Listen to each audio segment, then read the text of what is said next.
Good afternoon दोस्तों। मैं अनिल कुमार स्वागत करता हूं आप सबका आपके अपने YouTube channel geography bye Anil sir पर। आज जो अपन पढ़ने वाले हैं अफवाह तंत्र। अफवाह तंत्र, और वो अफवाह तंत्र किसका?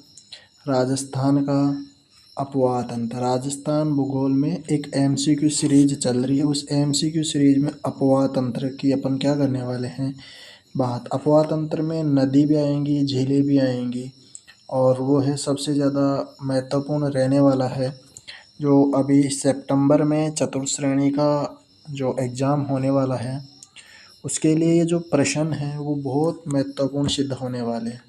चाहे फिर आगामी राजस्थान पुलिस हो, पटवार हो, वीडियो हो, इन सब में जो प्रश्न होंगे वो महत्वपूर्ण सिद्ध होने वाले हैं। तो आप चैनल पर यदि नए हैं तो चैनल को सब्सक्राइब ज़रूर करें और वीडियो को अपने दोस्तों के पास शेयर ज़रूर करें ताकि इस क्लास का फ़ायदा अपने साथी भी उठा सकें। तो करते हैं आज के पहले क्वेश्चन की शुरुआत। पहला क्वेश्चन रहने वाला है अपना। पहला क्वेश्चन है आज का अपना कि जो बेड़च कोठारी खारी निम्न में से किस नदी की सहायक नदियां हैं? बेड़च कोठारी और खारी निम्न में से किस नदी की सहायक नदियां हैं? Option number A Ghaggar, Banas, Luni, Beas. आपको 5 सेकंड का समय दिया जाता है। आपको कमेंट करके बताना है कि इसका सही आंसर क्या होने वाला है। तो इसका सही और सटीक आंसर रहने वाला है ऑप्शन नंबर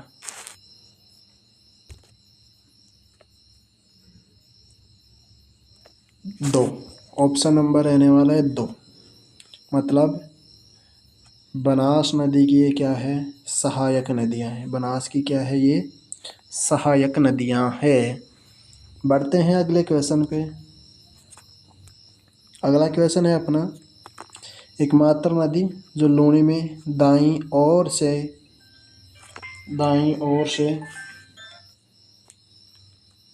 निकलती है। सागी, जोजरी, जवाई, बांडी। तो इसका सही आंसर आपको बताना होगा कि एकमात्र नदी जो लूणी में दाईं ओर से निकलती है या मिलती है, तो उसका आपको आंसर देना है। इसकी जगह आपको निकलती है की जगह क्या करना होगा? मिलती है, क्योंकि सहायक नदियाँ क्या होती है? मुख्य नदी में आकर क्या होती है? मिलती है। ये जो लूणी नदी है, लूणी नदी का उद्गम होता है अजमेर की नाग पहाड़ से।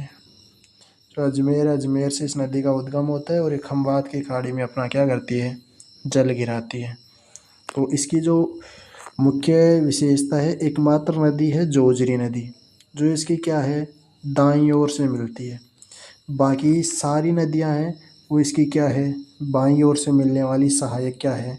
नदियां हैं। तो इसका सही आंसर रहने वाला है option number 2, Jojari. Option number 2 सही आंसर रहने वाला। चलते हैं अगले क्वेश्चन पे। अगला क्वेश्चन है आपका, राजस्थान की कौन सी नदी अर्जुन की गंगा कहलाती है? बनास, चंबल, लूणी, बाणगंगा।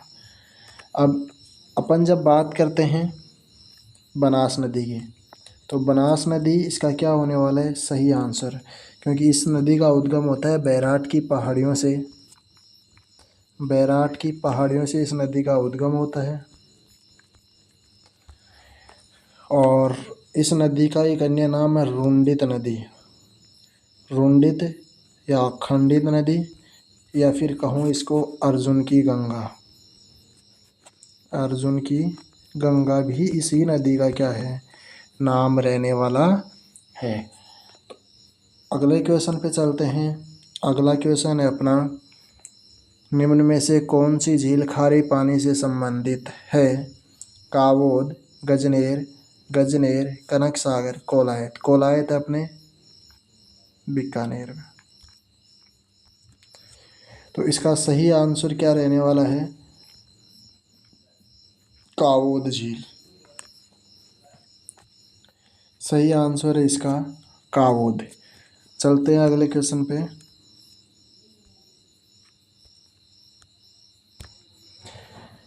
निम्न में से कौन सा नदी आंतरिक अपवाह तंत्र की नदी है? निम्न में से कौन सी नदी आंतरिक अपवाह तंत्र की नदी है?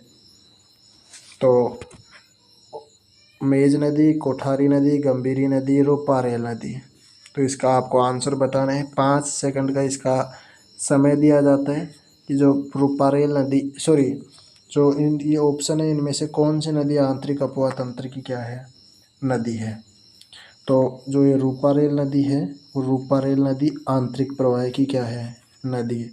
अब आंतरिक प्रवाह का मतलब ये होता है, जैसे आपने पढ़ रखा होगा राजस्थान का अपवाह तंत्र। राजस्थान का अपवाह तंत्र को 3 भागों में अपन पढ़ते हैं। एक पढ़ते हैं बंगाल की खाड़ी का, बंगाल की खाड़ी का अपवाह तंत्र। दूसरा पढ़ते हैं अरब सागर का अपवाह तंत्र, अरब सागरीय अपवाह तंत्र।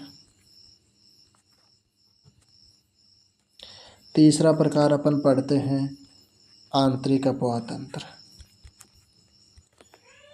तो बंगाल की खाड़ी का मतलब ये हुआ कि वे नदियाँ जो अपना जल उद्गम स्थान से बहाकर जो बंगाल की खाड़ी है उसमें गिराती है वो अरब सागरीय अपवाह तंत्र में आते हैं।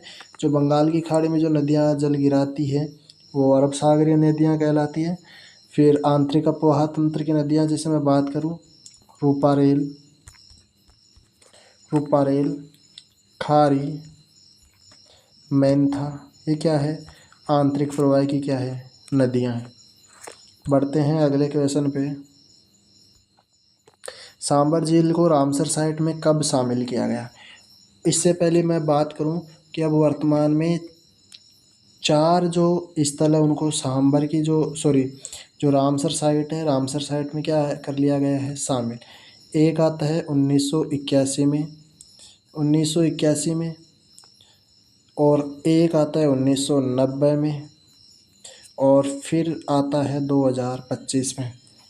तो जब इनकी बात करते हैं तो 1981 में जो आता है वो आता है केवलादेव जो भरतपुर में है। फिर जो 1990 का आता है उसको सांभर आता है, सांभर। और जो अभी जो 3 और 4 नंबर की मैं खिच्चन फलोदी का और मैनार उदयपुर का, यह अभी हाल ही में राजस्थान की जो तीसरी और चौथी रामसर साइट घोषित कर दिया गया है। और अब भारत में टोटल 91 रामसर साइट है, जिनमें से राजस्थान में कितनी है, राजस्थान में कितनी हो चुकी है 4। तो ये करंट की दृष्टि से भी क्या है महत्वपूर्ण है। तो इसका सही आंसर रहने वाला है 1990 में। निम्न में से टोंक जिले में स्थित त्रिवेणी संगम का सही युग्म है माही, सोम, जाखम, बनास, बेड़च मिनाल, बनास खारीडाई, बनास चंबल और सीप। इसका सही आंसर आपको क्या करना होगा बताना होगा।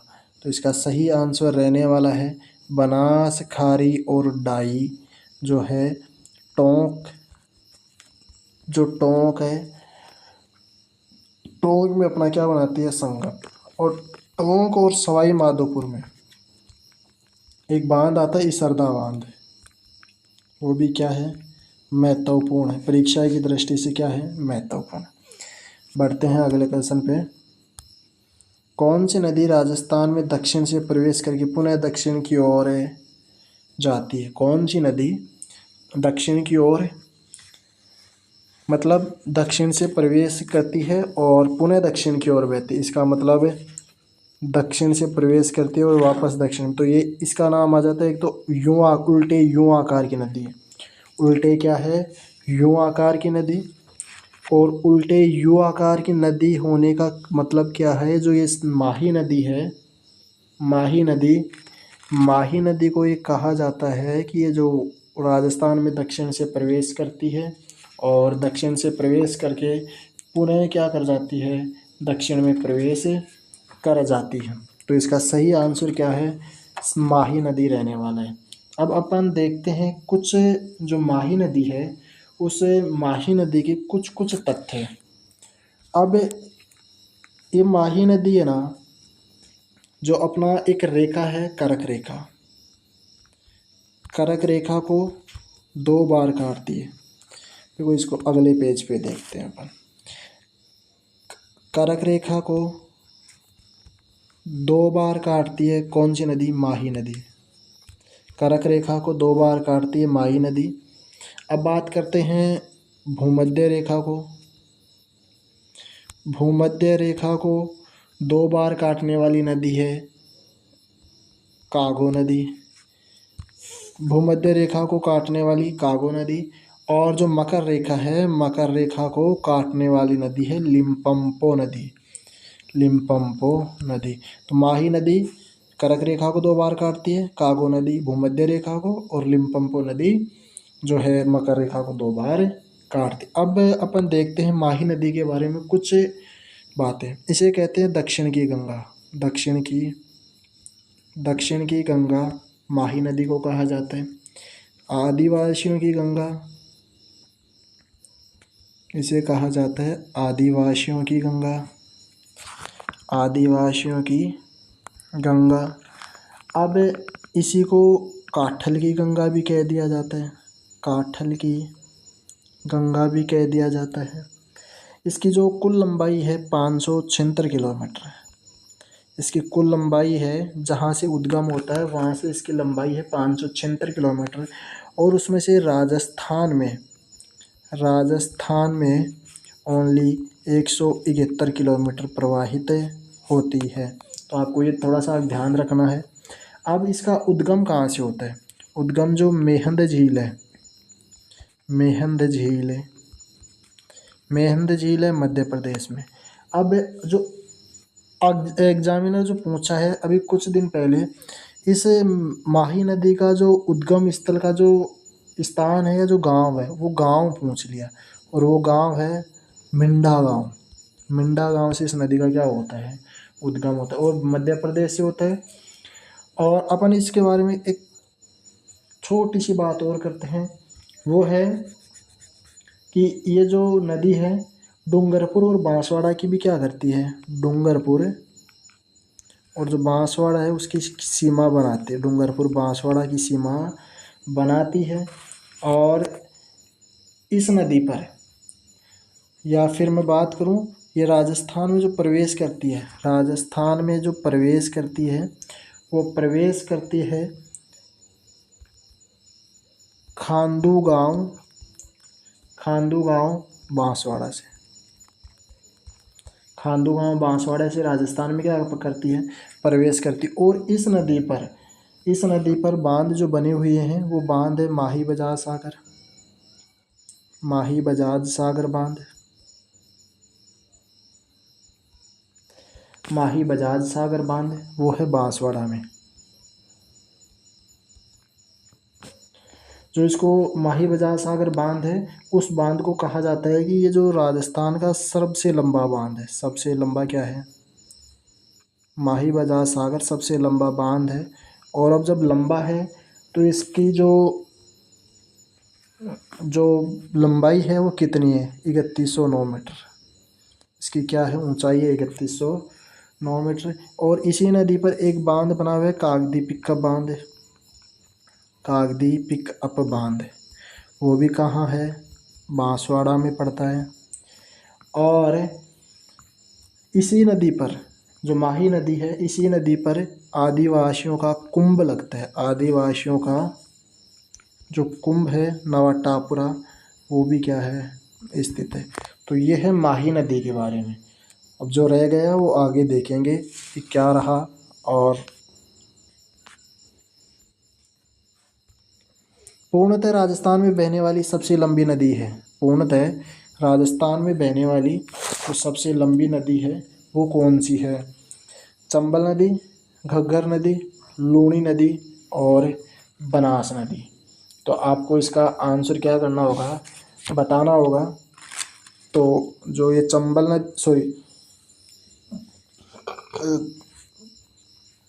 पूर्णतः राजस्थान में बहने वाली जो सबसे लंबी नदी है, वो सबसे लंबी नदी है अपनी बनास नदी। सबसे लंबी नदी है कौन सी? बनास नदी। अब अपन इसमें थोड़ा सा बनास नदी के बारे में देखते हैं। जो बनास नदी है ये एस आकार में क्या होती है? एस आकार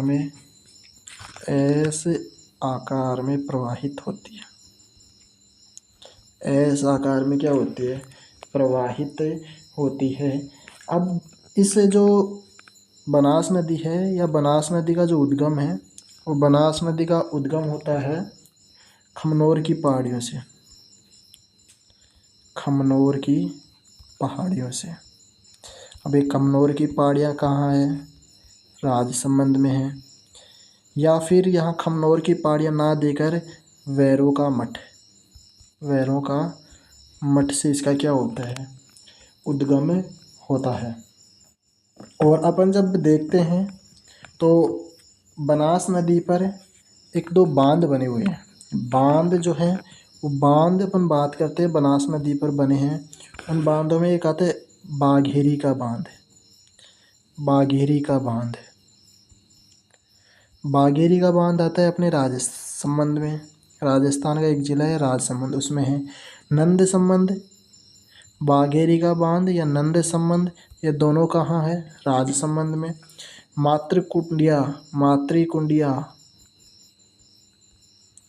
मातृकुंडिया है अपना चित्तौड़ में। बिलासपुर है अपना टोंक में। बिलासपुर जो बांध है वो कहाँ है? टोंक में। बिलासपुर जो बांध है वो कहाँ है? टोंक में। तो ये जो सबसे मुख्य ये जो दे रखा है इशरदा, ये नंद संबंध बांध, ये नंद संबंध बांध राजसमंद में है। ये काफ़ी बार परीक्षा में पूछ लिया गया है। और एक इशरदा बांध भी इस पर सबसे मुख्य बांध, इशरदा बांध। तो ये जो 5 बांध, बाघेरी का बांध, नंद संबंध, मातृकुंडिया, बिलासपुर और इशरदा बांध, ये सब कौन सी नदी पर है? बनास नदी पर। चलते हैं अगले क्वेश्चन पे। साबरमती का नदी का उद्गम स्थल बताइए। विंध्याचल की पहाड़ियाँ, पदराड़ा की पहाड़ियाँ, गोगुंदा की पहाड़ियाँ और बिछामेड़ा की पहाड़ियाँ। तो जो साबरमती नदी है, साबरमती नदी का उद्गम होता है पदराड़ा की पहाड़ियाँ से। साबरमती नदी है, उस साबरमती नदी का उद्गम होता है पदराड़ा की पहाड़ियाँ, और वो पदराड़ा की पहाड़ियाँ हैं उदयपुर में। कहाँ है? उदयपुर में। रूपारेल नदी पर भरतपुर में कौन सा बांध बना है? ये लोकेशन पूछे तो ये तीनों भरतपुर में है, लेकिन अब ये पूछ रहे हैं रूपारेल नदी पर कौन सा बांध है।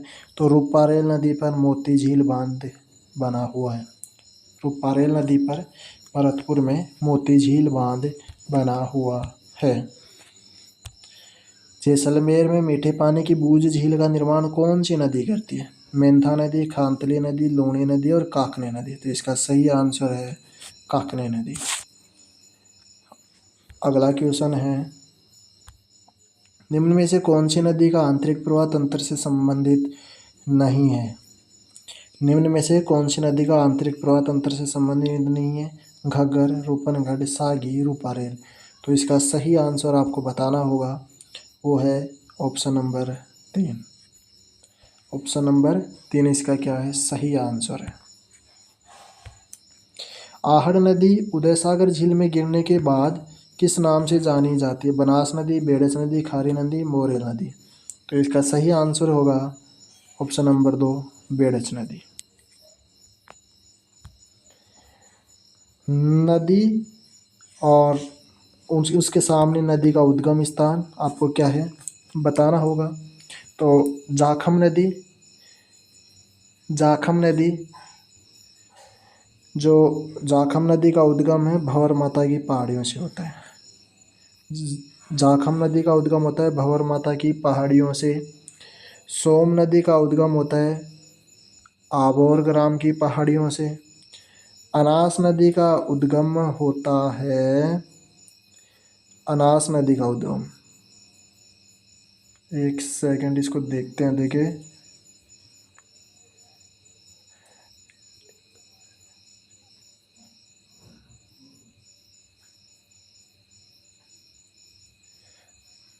इसका आंसर अपने को देखना है। जाखम नदी का उद्गम होता है भंवरमाता की पहाड़ियों से। सोम नदी का उद्गम होता है बीछामेड़ा की पहाड़ियों से। 4, 3 अनास नदी का उद्गम होता है आबोर गांव से। और जवाई नदी का उद्गम होता है गोरिया गांव से। का मतलब 1, 4, 3, 2, 1, 4, 3, 2, 1। तो इसका सही आंसर है क्या, डी। जाखम नदी का उद्गम होता है भंवरमाता की पहाड़ियों, और सोम नदी का बीछामेड़ा की पहाड़ियाँ, अनाज का आबोर ग्राम, और जवाई नदी है गोरिया ग्राम। तो ये अपना आज का अंतिम क्वेश्चन था। तो मिलते हैं ऐसे ही। इस जो अपना ये टॉपिक था नदी, और या फिर मैं कहूँ इसको झील या नदियों से संबंधित टॉपिक था, इसी से संबंधित जो क्वेश्चन है PYQ, मैं अगले वीडियो में इस टॉपिक से संबंधित महत्वपूर्ण जो PYQ पिछली एग्ज़ामों में आ चुके हैं वो प्रश्न मैं आपके सामने लेकर आऊँगा।